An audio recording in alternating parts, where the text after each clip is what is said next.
because India and Canada are both parts of the British Commonwealth, they will understand what it means that the Prime Minister chose to speak on the floor of the House of Commons, where misleading the House is quite a serious charge and could lead in a very stern sanction. So he chose that, almost like swearing on a Bible, to show just how serious he was and how convinced he was that his intelligence was accurate and that India was behind the assassination.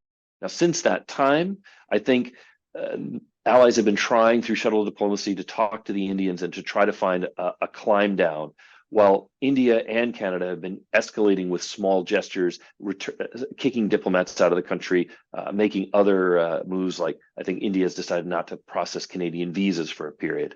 Those kind of escalation steps are not helpful. What we want to do, I think, what all of the countries would like to see is a return to the previous rule, which was not to have this kind of activity in one of the big countries, the United States, North America, Europe, elsewhere. This is the India that put a rocket ship on the moon. This is the India which had such a triumphant G20 meeting otherwise, where it really was able to shine. This is the India which at the BRICS summit in South Africa really seemed to be looking at how the global South could organize, and with India very much in the driver's seat. All of that progress seems now to have come to nothing, or at least not as much. The hopes of an India in global leadership is a serious one.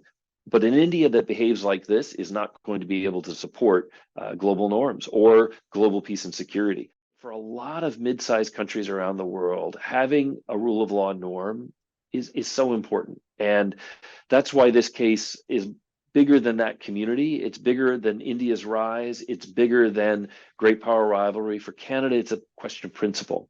And countries like Canada and their adherence to principle are why they're such great allies, that they're not crafty. They don't get involved in the Machiavellian politics that we sometimes see among the really big powers. They stand up for what they think is right.